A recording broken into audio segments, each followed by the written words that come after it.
खबरुनि update जे सिलसिले खे अॻिते वधाईंदे ख़बर शामिल कयूं पिया नौशरो फिरोज़ खां। 13 फेबरवरी आवाज़ जे हिन सुर संगीत जो ॾींहुं आहे। केतिरनि ई ॾहाकनि खां असांखे मालूमात, तफ़रीह ऐं ख़बरुनि वसीले ॻंढे रखियो आहे।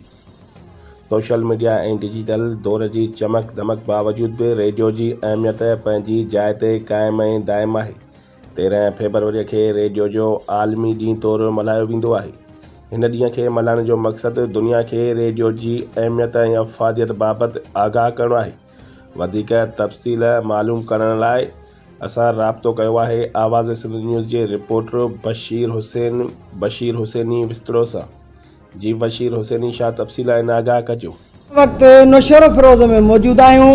हिते रेडियो जो मैकेनिक उस्ताद इमरान कलो बि मौजूदु आहे ऐं रेडियो जो पुराणो लिसनर चाचो गुलाम शबीर मेमन साहबु मौजूदु आहिनि।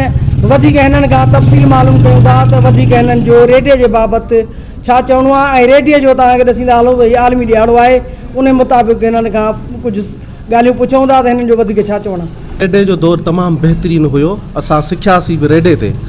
रेडियो मां 2 बैंड बि कयासीं, हिकिड़े बैंड मां 2 बैंड बि कयासीं ऐं ट्रांसमिशनूं बि ठाहीसीं। असां सिखियासीं रेडियो सां। तमामु बहितरीनु दौरु हुयो, तमामु सुठो दौरु हुयो। हींअर त MP3 वग़ैरह निकिरी वियूं आहिनि, पर उहो दौरु तमामु बहितरीनु हुयो रेडियो वारो। ॿुधंदा हुआसीं। उन ज़माने में लाइट वारा रेडिया हूंदा, ट्रांसिस्टर घटि हूंदा, 5 वाल हूंदा, जंहिंमें जर्मन जा रेडिया ईंदा, ग्रेडिंग कंपनी, पाए कंपनी, एको कंपनी, मर्फी कंपनी, एम्बेसेडर कंपनियूं, इहे मां रेडिया वॼाया वालनि वारा। पोइ वरी ट्रांसिस्टर अची विया, सेनोरा रेडियो आंदोसीं।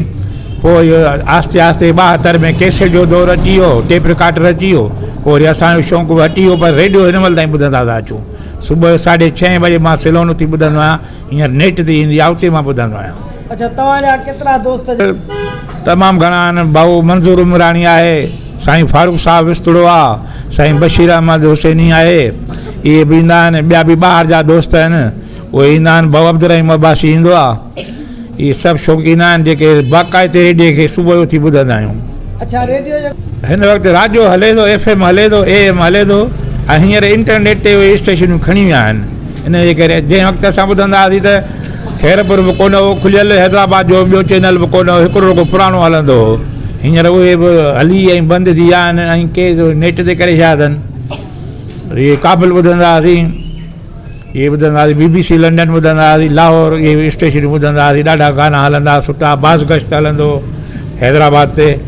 मां पंहिंजे स्कूल में बि रेडियो खणी ईंदो हुअमि, कन में पिन लॻी पई ईंदी। पोइ साईं ॿ 2 दफ़ा पुछो, अवा छा थियो थी, चयो मां त ॿोड़ो थी पिया, बाबे मिशन वठी ॾिनी आहे। पर जीअं प्रोग्राम मिस न थिए, माना एॾो रेडियो शौक़ु हूंदो हो।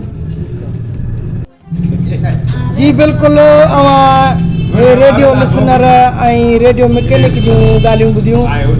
हिननि जो चवणु आहे त रेडियो जो जेको आलमी ॾियारो आहे, इन ते जेको आहे सो असां दोस्त जेके आहियूं पाण में इन रेडियो मुताबिक़ ॻाल्हि ॿोल कंदा आहियूं।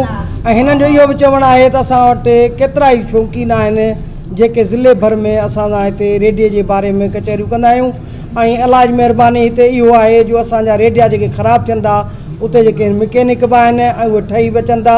चाचे गुलाम शबीर जो चवणु आहे त मां 1970 खां वठी रेडियो ॿुधंदो आयो आहियां ऐं रेडियो जेको आहे तमामु हिकिड़ो सुठो आवाम जे लाइ हिकिड़ी सहूलियत आहे, जेको सेल विझराए माण्हू झंग झरम ॿुधी सघनि था।